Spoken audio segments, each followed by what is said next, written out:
이상하면 어디로 강남 내용치과 삐삐 고였네 들쑥날쑥해 교정해야겠네.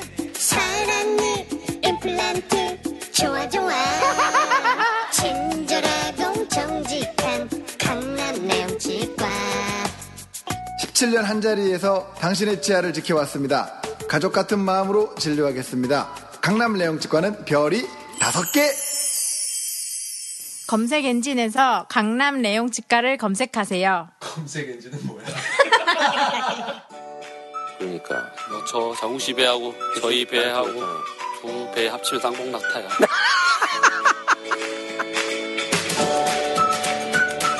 식구 여러분 안녕하세요. 후식을 위한 지식, 전쟁사, 문명사, 세계사의 장옹입니다. 이 정도면 좋은 목소리 아닙니까? 네. 이 방송을 듣는 방송 관계자 여러분, 문의를 해주시면 감사하겠습니다. 하지만 전 싸게 움직이지는 않습니다.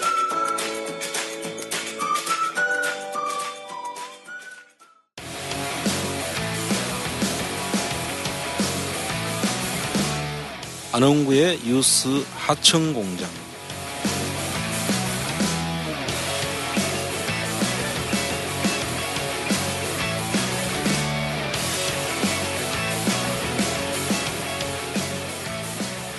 네, 안녕하세요. 반갑습니다. 안원구의 뉴스 하청공장.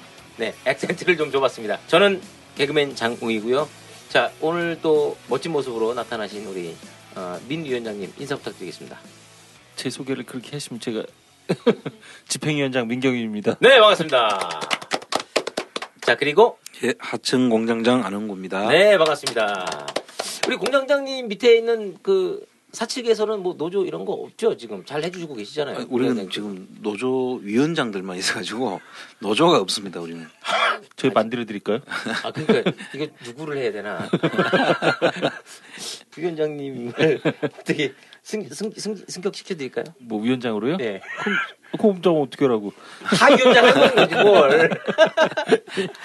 네. 자, 오늘도 좀 김영삼 박사께서 이거 해외 또 의료 지원 나가셨어요. 어디? 네, 아프리카로 예. 네, 저 수달 잇몸 치료하러 가셔가지고 네, 뭐 하마 잇몸 많이 상했다고 잇몸 많이 보인다고 그랬고 그 잇몸 절개 수술하러 아프리카까지 가셨어요. 코끼리 상하는 안 치료하나요? 그거는 좀 불법이기 때문에 그래. 네, 그건 걸리고. 네. 그래서 오늘 또 김영삼 박사가 없는 가운데서 네, 매끄러운 진행 해보도록 하겠습니다. 정의가 살아 숨쉬지 않는 대한민국 언제쯤 정의가 살아 숨쉴지. 오늘은 지난 시간에 이어서 사실 지난 시간에 계속해서 했어야 되는데 시간 관계상 이걸 이제 이번 시간으로 좀 바꿨습니다만.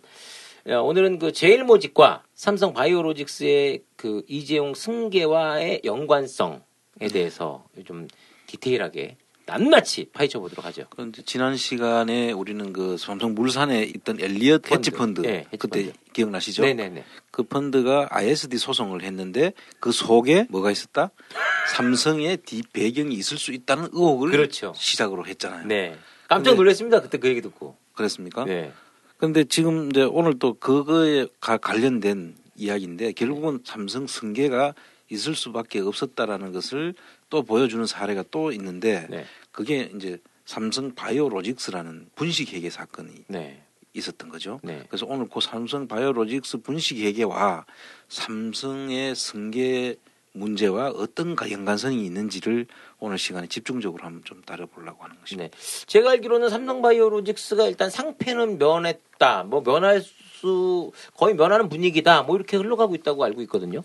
근데 사실 이게 현재 그런 분위기라면은 많이 잘못되고 있다. 무슨 이야기냐면 삼성 바이오로직스가 최초에 제가 유수공장에서 한번 다뤘는데 네네.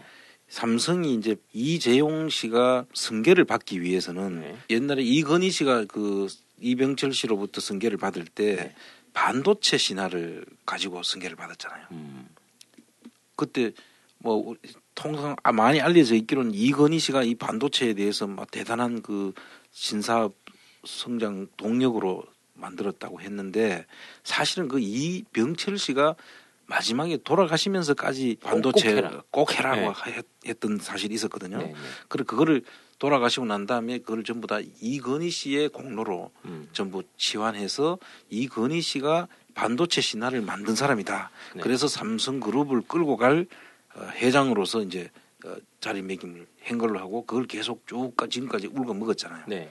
그런데 이제 이재용 씨가 삼성을 다시 이제 뭘 하려고 하니 이제 반도체 이야기를 또 할 수는 없잖아요. 네. 그럼 좀 새로운 뭔가를 내세워야 되는데 네. 이게 뭐 정권이나 기업이나 사실 비슷하거든요. 이거를 새로운 뭔가 그 지도자가 이거 끌고 가려고 하면 그 사람의 어떤 아우라가 있어야 되잖아요. 근데 그 속에 이 선택한 것이 사실은 바이오 업종이었어요.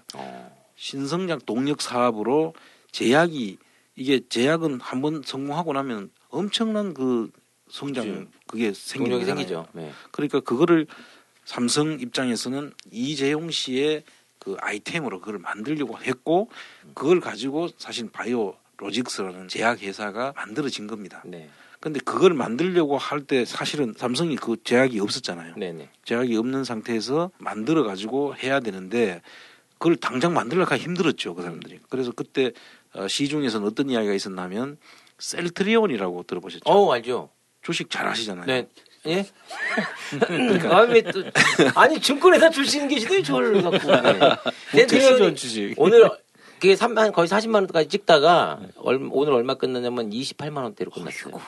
40만 원을 찍다요? 거의 네. 전문가 수준이시죠. 그러니까요. 왜냐면 센트리온 있고, 센트리온 제약 있고, 센트리온, 죄송합니다. 예.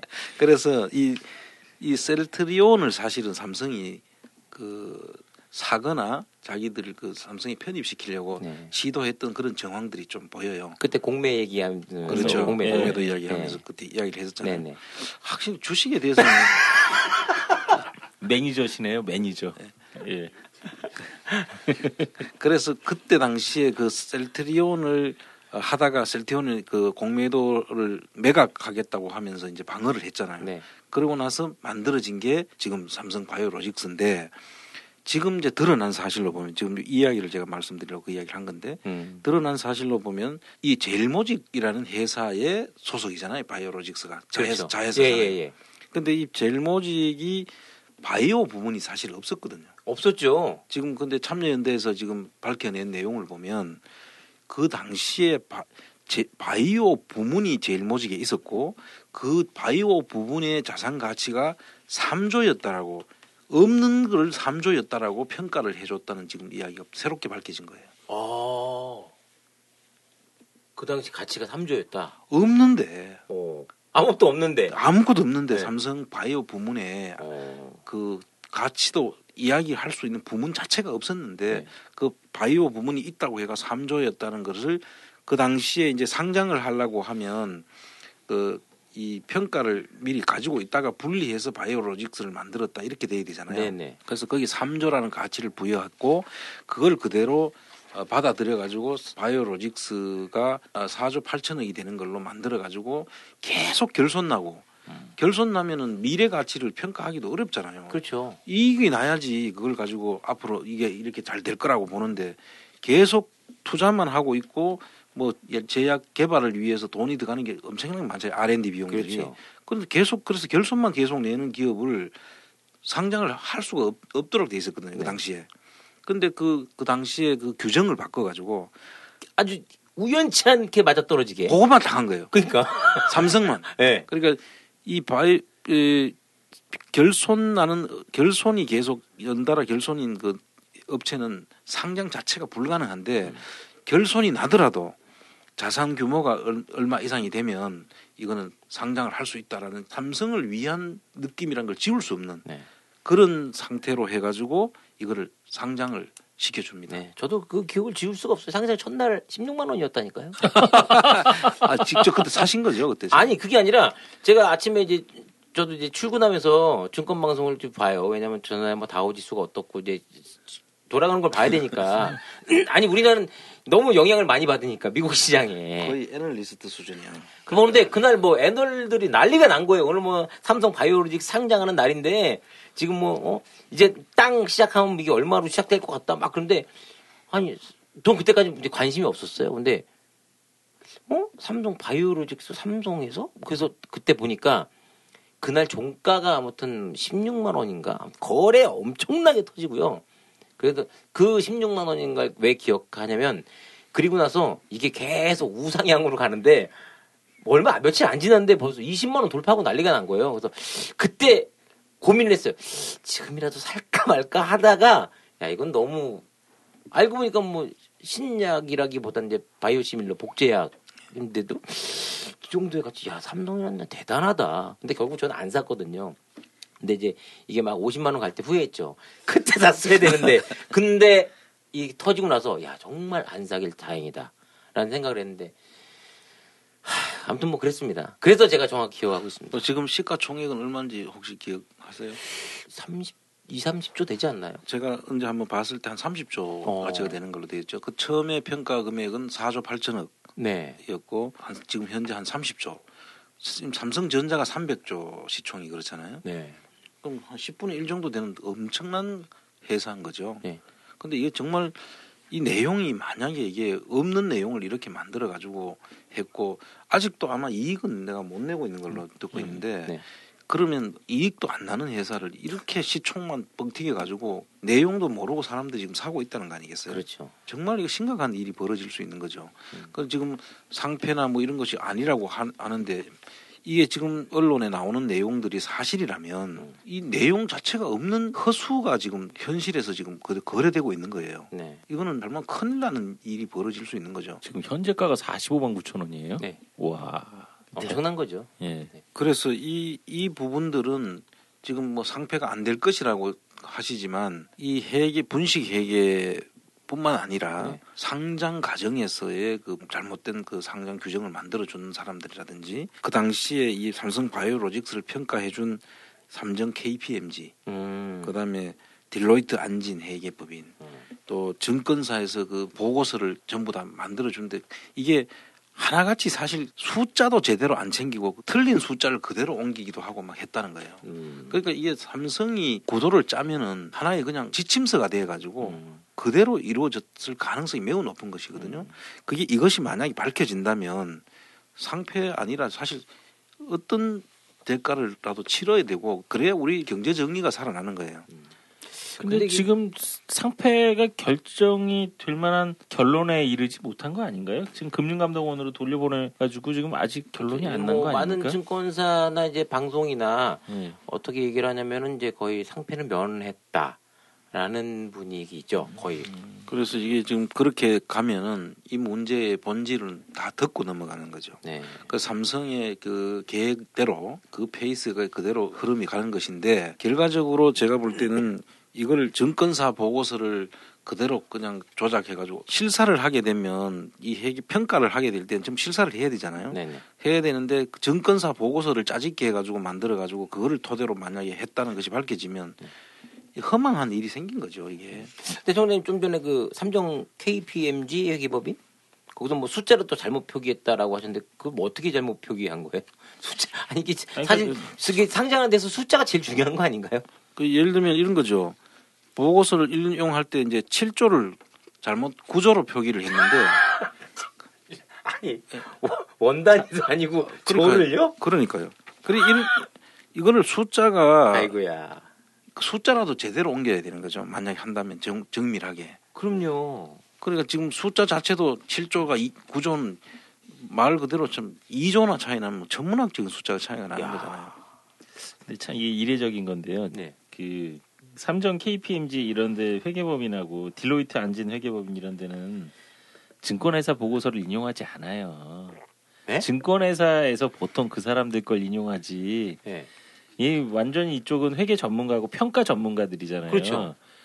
생각을 해보세요. 증권회사가 보고서를 낼 때 보고서의 근거로 어느 회계법인의 평가 이렇게 하지. 맞네. 증권회사는 평가를 회계법인을 한테 자문을 받거나 해가지고 거꾸로 쓰잖아요. 근데 이걸 증권회사에서 한 평가를 그냥 그대로 인용했다?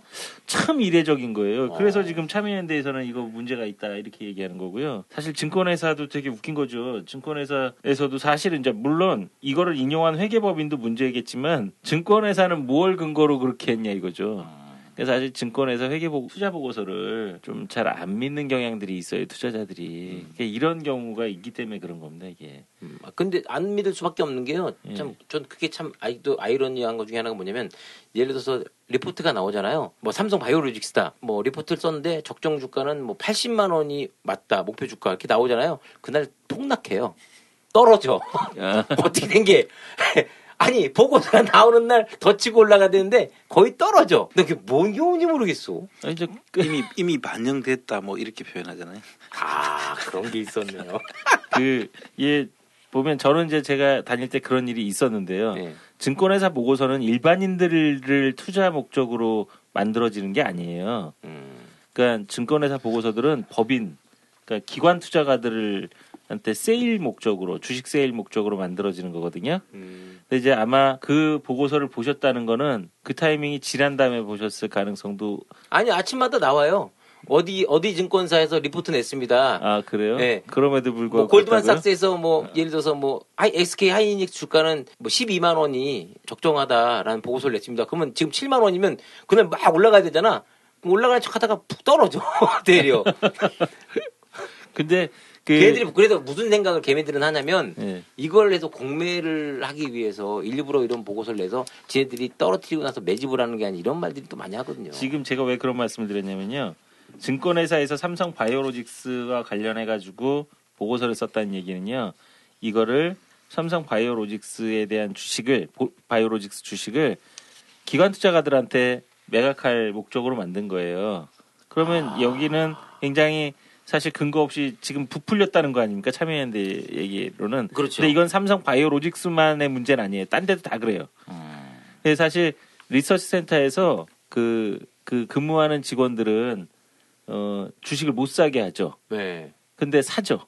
그걸 이제 불법이죠. 이제 프론트 매매라고 그래가지고 자기가 보고서 써놓고 그 직전에 자기가 먼저 사는 걸 이제 프론트 매매라고 하는데 그거 금지하는 거거든요. 그래서 영향력이 사실은 있어요. 기관 투자가들한테 팔면. 근데 이 삼성 바이오로직스는 상장하면서 주가를 유지하기 위해서 증권회사 보고서도 그렇게 부풀려졌을 가능성이 있는 거고요. 이 부풀려진 보고서를 또 삼성 KPMG하고 딜로이트 한진이 베껴 썼다는 거 아니에요. 근데 베껴 썼는데도 7조를 9조로 썼다는 거 아닙니까, 지금? 네. 대단한 거죠, 지금. 한두 단계를 걸쳐서 잘못한 게 아니라 지금 여러 단계를 걸쳐서 쇼를 했다는 얘기인데. 그런 우스갯소리가 옛날에 있었어요. 저희 어릴 때.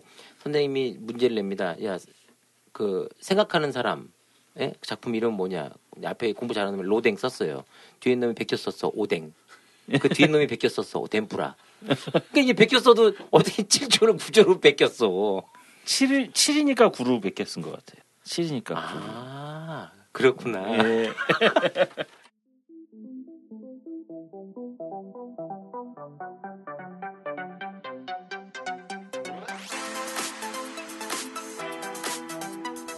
여기는 안원구의 유스 하청 공장입니다.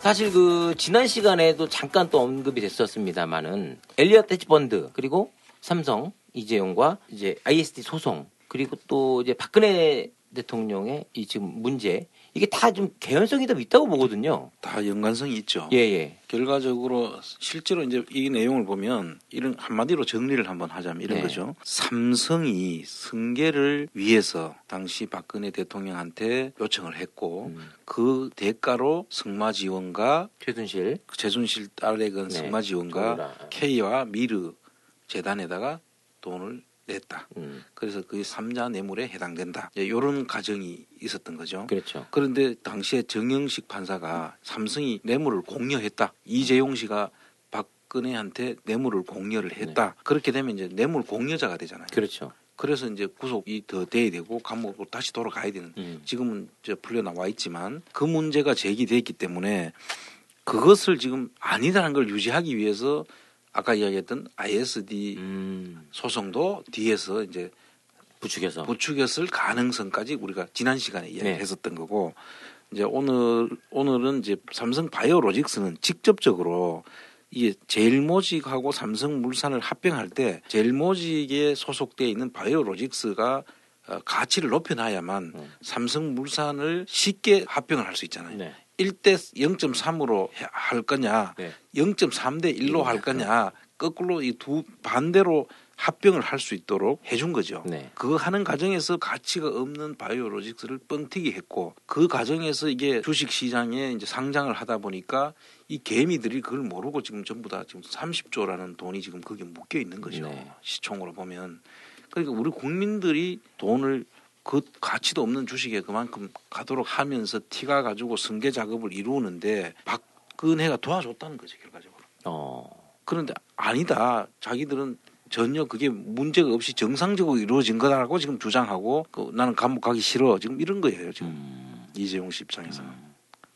그러면 이제 앞으로 이제 사실 결과는 아무도 모르겠습니다만 우리 그 청장님과 우리 위원장님이 보실 때는 이제 흘러가는 분위기라는 게 있지 않습니까? 네. 앞으로 어떻게 흘러갈 거라고 예측하세요? 지금 이제 이 삼성 바이오로직스에 대한 그 분식 회계 관련해서는 지금 서울중앙지검에 이제 참여연대에서 고발을 해놨어요. 그렇기 때문에 지금 이제 그 동안에 우리가 계속 그 왔다 갔다 하면서 이야기했던 내용들이 뭐냐면 금감원에서 네. 이 분식 회계가 있었다. 네. 그거 가지고 이제 지역적인 문제를 들고 계속 이야기를 했고 네. 그걸 또 감리위원회에서는 그 문제가 있는 거 맞다. 이 금감원이 이제 용기를 내 가지고 과거도 사실 금감원은 옛날에는 똑같았던 사람들이거든요. 네. 근데 그때는 다 삼성편에 서가지고 그러니까 그 사람들이 승인 내준 사람들이 다 해놓고는 이제 와서 이제 그거 맞다 잘못됐다고 용기를 낸 거예요. 네. 그런데 가상했는데 네. 그거를 금융위원회에서 이거 다시 또 감리를 해라고 또 지금 금감원은 다시 내려보낸 상태란 말이죠. 그래서 사람들이 지금 시중에서는 이거 이제 더 이상 상패까지는 면했는 거 아닌가 뭐 이렇게 이제 지금 가는데 그 문제가 다시 사실 검찰에 지금 중앙지검에 가 있어요.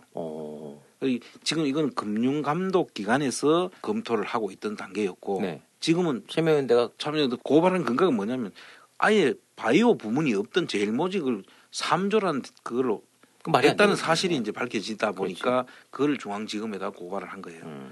결국 그렇게 되다 보면 무대가 옮겨진 거잖아요. 그렇죠. 금감원과 금감위에서 다룰 문제를 이제는 사법기관으로 넘어가 버린 거죠. 행정기관에서 사법기관으로 넘어갔다. 그러면 이제 사법기관에서는 이 문제 자체에 대한 이제 원인 규명을 해야 될 거고 결국 거기서 만약에 그 범죄 행위가 있었다고 하면 이 부분들은 그 다시 상패 문제와 연관되는 그런 문제로 갈 수가 있는 거죠. 아니구나. 오히려 더 크게 확대될 가능성이 지금 보인다. 저는 그렇게 보고 있죠. 근데 제 생각에는요. 그걸 맡을 담당 검사가 누군지와 그리고 나중에 그게 이제 대법원 갔을 때 판결을 하는 사람이 누군지가 또 굉장히 중요할 것 같거든요. 그렇지 않을까요? 이제 우리 장 선생도 이제 다 감을 잡으신 것 같아요. 이제 하산해도 될 것 같아요. 이래봬도 안 천장님의 오른쪽 눈입니다, 제가. 그렇죠. 그것도 사실 걱정되는 거죠. 저 생각은 확실하게 잘 짚으신 거예요. 네. 지금 우리 모든 문제들이 이쪽에 가서 문제는 제기해놨는데 마무리할 때 되면 우리 그 수비수가 우리 골문으로 골을 넣고 막 이러잖아요. 네, 그렇죠. 그래서 이게 이런 일들이 그냥 비일비재하게 일어나도 우리 국민들이 정말 잘 모르니까 이 분야가 되게 어렵잖아요, 사실. 우리가 통상 일어나는 일들이 아니고 그렇죠. 아주 특수한 분야에서 일어나다 보니까 또 전문가들이라는 사람들이 또 무슨 이 연유인지는 모르겠으나 전부 다 때가 되면은 결정적인 순간엔 다 그쪽 편을 들어요. 네. 예, 그래서 그렇죠. 그래서 이제 우리 삼성공화국이라는 말들도 이제 나오고 있는데 결과적으로 그렇긴 하지만 이제 정권도 바뀌었고 이게 이때 우리 사회 정의가 살아 있지 않으면 우리 대한민국은 앞으로 희망이 없는 것이죠. 바로 잡힐 것이라고 믿고 또 그렇게 가도록 우리가 계속 만들어 가야죠. 자, 그럼 이제 위원장님께 드리고 싶은 질문인데 사실 이제 바이오로직스라는 게 사실 이제 코스피 시총에 지금 그게 5위인가 10위 안에 드는 기업이 돼버렸어요. 시총으로 예. 따지면. 예, 예. 근데 이제 어쨌든 간에 상장이 되고 하는 데 있어서 증권회사의 영향력, 이제 뭐 뒷받침 이것도 사실 무시할 수가 없다고 이제 많이 배웠거든요. 예, 예. 이제 아무래도 증권회사 계셨던 우리 위원장님이 보시기엔 어떻게 보시는지. 사실 공범이라고 생각해요.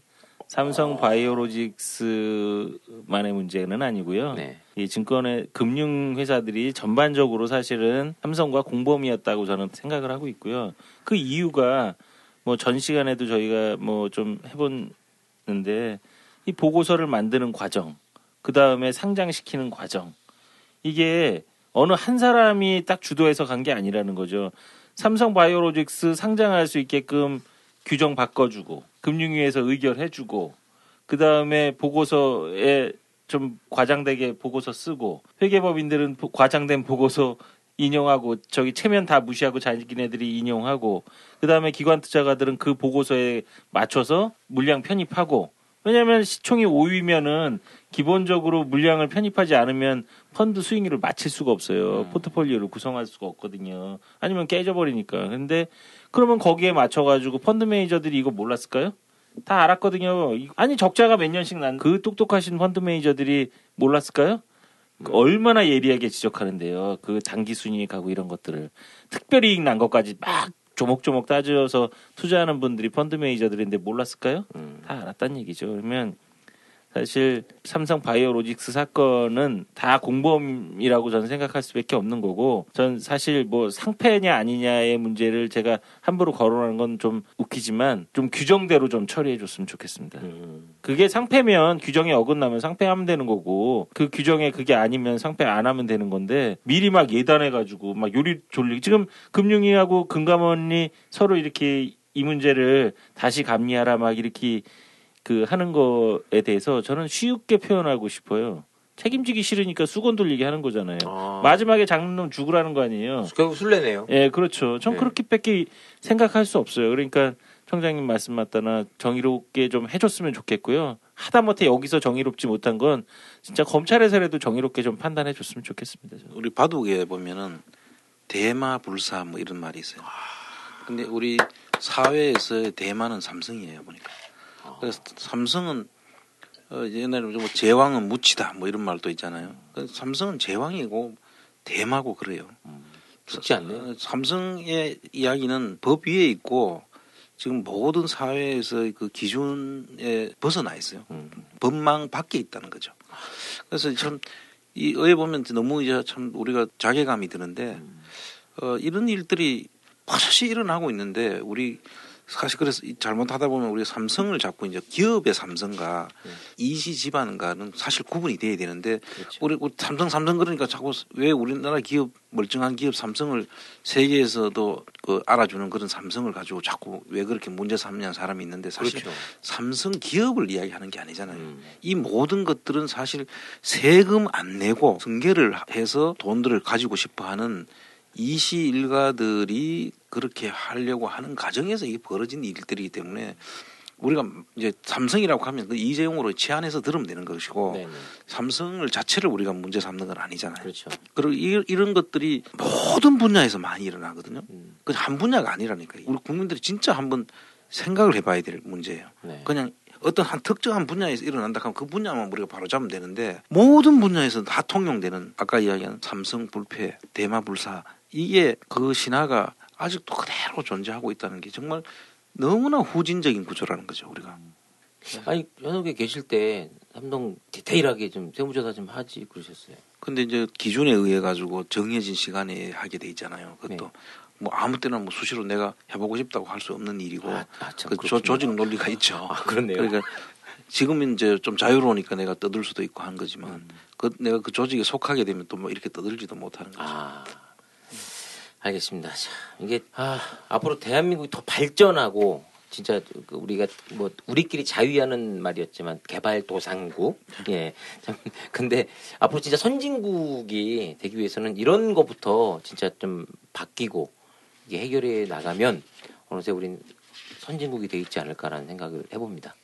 그 이제 조금만 더 붙이자면 이 재벌들이 사실 성장하는 우리나라 우리나라 어떻게 보면 또 뭐 삼성공화국이라고 보통 하지만 재벌공화국이라는 말도 지금 쓰고 그렇죠. 있는데 이 사실 재벌이라는 그 기업들이 기업 집단이 순기능도 사실 많이 해요. 그 처음에 이 재벌들이 만들어질 때 해외 우리나라 기업이 해외에 가서 경쟁력을 갖추려고 하면은 덩치를 키워야 되잖아요. 네. 그래서 우리가 집중적으로 키워준 거예요. 국가가 나서서 예를 들면 수출할 때 뭐 영세를 적용을 해주고 그 부가세를 오히려 환급을 해줘가지고 국내에서 팔면은 부가세 다 받잖아요. 그렇죠. 그런데 해외 수출을 할 때 영세율 적용해가지고 그걸 그동안 냈던 부가세를 다 환급을 해주는 제도로 해가지고 밀어주는 거거든요.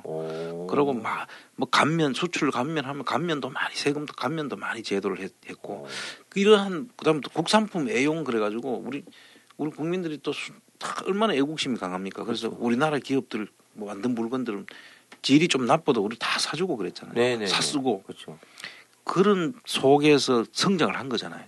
재벌들이 그냥 자기들이 뭐 잘해가지고 성장한 게 사실은 물론 잘한 것도 있겠죠. 기술 개발도 하고 했겠지만 그 속에는 우리 국민들의 그 피땀이 사실 같이 서려 있는 것들이거든요. 진짜 우리 국민 한 분 한 분이 다 키운 거네요. 그렇죠. 그래서 그렇기 때문에 이 사람들이 자기들의 그 사회적 책임이라는 게 있어야 되는 거예요.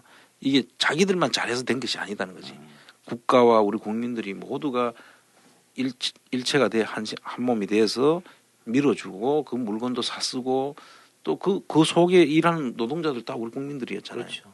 그래서 이런 사람들한테 지원을 통해가서 크니까 이게 그러면 거기 생기는 그 이익들을 죽을 때 되면 상속세도 내고 또 그 사이에 벌은 거에 대한 정당한 소득도 세금으로 내고 이렇게 해서 정당하게 커나가야 되는데 이 사람들이 자기들이 잘해가서 쓴 것처럼 하고 이제 세금도 지금 이런 방식으로 다 회피하고 결과적으로 자기들은 그 자기들 가족들 자기들 그 자손들한테까지 이제 그 대를 부를 갖다가 세금 없이 대물림하는 이런 쪽에만 지금 신경을 쓰고 있다 보니까 지탄을 받는 거고 그러고 또 골목 상권 다 집어먹고 이 원래 취지 자체가 뭐냐면은 다른 나라와 해외에서 경쟁력을 갖추라고 그렇게 우리 국민들을 좀 희생 속에서 그 사람들이 큰 건데 그걸 사회적으로 자기들이 좀 내놓고 같이 공유할 생각은 안 하고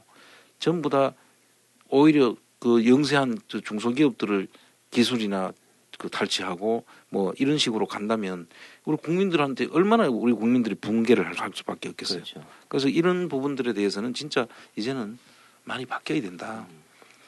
저도 언젠간 그 뭐 대기업이 뭐 저기 대기업 오너는 아니시고 그냥 조그만 중소기업 오너신데 그분이 그런 얘기 하시는 거 들었어요. 누구랑 통화 이제 회계상가 뭐 누구 통화하시면서 야 내 거 다 내고 언제 돈 벌어서 언제 부자 되니 이런 통화를 하시더라고요. 그래서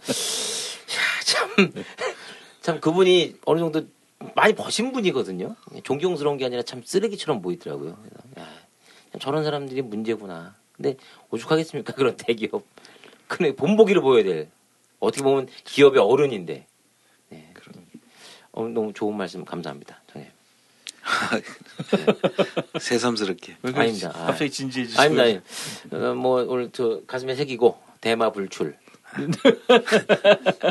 대마 불안? 아니. 대만은 불안해요 진짜. 그러니까. 요즘에. 뭐 대마 불안. 네. 네. 플란다스에게선 대만은 불안하죠. 아 그렇죠. 저희가 항상 눈을 지켜두고 있었기 때문에 대마 불안으로 오늘 정의를 내리도록 하겠습니다. 대마는 항상 불안하다. 네. 자, 오늘 또 좋은 이야기. 네. 너무 감사드립니다. 우리 고생하신 우리 민경훈 위원장님, 그리고 오늘 안홍구 청장님 감사합니다. 저희 또 다음 시간에 네, 아프리카 그 의료 활동을 마치고 귀국하신 우리 김영삼 박사와 또 함께 하도록 하겠습니다. 오십니까? 아, 네. 오늘 안홍구의 뉴스 공장, 뉴스 하청 공장 19회였죠? 네. 네. 오늘 여기서 인사드리겠습니다. 아, 자, 인사드리기 전에 저희 좀 그거 한 번 더 얘기를 해주셔야 될 것 같아요. 프란다스의 계획은 어떻던가요? 아직도 정체 상태입니다. 예. 그래서 조금 더 빨리빨리 해가지고 저희가 뭐 다스 주식을 좀 매입하고 싶은데요. 네.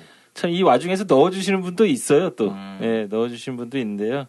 한 번 더 계기를 마련해가지고요. 저희가 한 번 더 도약할 수 있는 그런 상황을 또 한번 만들어 보도록 하겠습니다. 네. 어쨌든 이제 올해 11월경 되면 평가를 또 해야 되거든요. 기재부에서 이제 해마다 이제 평가를 해서 네네. 그 가격을 새로 책정을 하잖아요. 아마 그 가격이 이제 지금 뭐 그때 한때는 이 다스가 그 이명박 씨가 구속되면은 뭐 휴지 조각이 된다 뭐 이런 이야기도 네네. 있었잖아요. 지금 멀쩡하게 잘 있고 또 그걸 뭐 1조 이상 주고 사겠다는 쪽도 저한테 이야기가 들어왔어요. 어제 상친 것 같은데 다스 주식. 그래요? 예. 그 상한가 한 2번 치더라고요. 최근에. 비상장 주식인데 그 주식 장외에서 거래돼요 그거? 안 될 텐데. 아니 그만큼 네. 예, 값어치가 지금 뭐 상표 이런 거랑은 뭐니까. 네. 그렇죠. 그래서 다스 주식은 뭐 아직까지 다스가 멀쩡하게 현대차에 납품을 잘 하고 있는 것 같고 그래서 이 부분에 대해서 지금도 본인 거 아니라고 지금 자꾸 주장하는데 네. 우리가 빨리 좀 사서 사실 들어가서 좀 제대로 좀 밝혔으면 좋겠는데 다스 요즘에 참 안타깝습니다 지금. 주가 더 오를 수 있어요 진짜. 왜냐하면 BMW가 불이 하도 나가지고 네. 그랜저가 엄청 팔린대요. 그러니까 현대차 뭐 현대차 엄청 땡떴대요. 팔린대요. 난리 났대요. 예. 예. BMW 불난 게 아주 다스에는 큰 영향이 그러니까. 갔습니다. 여기 다수직 매입해가지고 청장님이 그 이제 회계가 다 이제 감사할 수 있고 볼 수 있잖아요. 네. 그래갖고 이제 청장님 무서운 걸 알아야 돼 이놈들이. 네, 맞아요. 그냥 야 이거 잘못 걸렸다. 느끼게 해줘야 됩니다. 그 뭐 개인 후원 계좌도 받고 있습니다만 저희가 이제 영향력이 있는 이제 조금 자산가분들의 좀 적극적인 매입하는 데 있어서 좀 도움을 좀 해주시면 정말 감사하겠습니다. 저희가 쓰는 게 아니라 그쵸. 그 주식을 매입해서 다스의 주인이 되겠다는데 그 그쵸. 저희가 주인이 아니라 바로 여러분들 주인을 만들어 드리는 겁니다. 예. 사실 우리는 그 뒷받침만 하는 거죠. 그렇죠. 우리가 뭐 그걸 가지고 뭐 딴 저걸 하는 것이 아니라 아 그럼요. 그분들이 그렇게 해서 그분들이 직접 일일이 개인들이 할 수 없는 일이잖아요. 네. 그러니까 우리가 그분들을 대신해서 그냥 모아서 그분들의 뜻을 받드는 거지. 우리가 뭘 그걸 가지고 뭐 주식 해가지고 이익을 본다든지 그런 게 아니잖아요. 어쨌든 많은 분들이 좀 참여를 해서 한번 이 새로운 하나의 우리 그 시민 운동의 하나의 그 방향을 새로 만들어가는 계기가 됐으면 참 좋겠는데 마음대로 되지 않아서 참.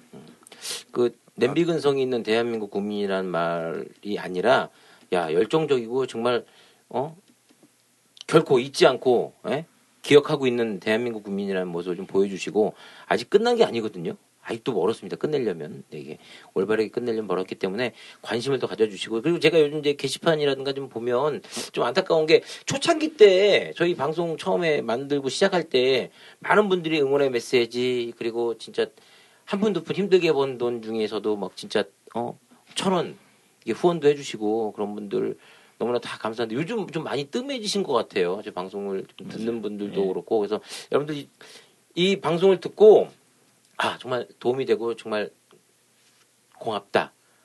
이런 좋은 이야기를 전해주셔서 진짜 뭐 저하고 김 박사가 아니라 우리 안 청장님하고 민 위원장님께 고마움을 조금이라도 느끼신 분들은 좀 더 많은 분들에게 야 이런 거 한번 들어봐.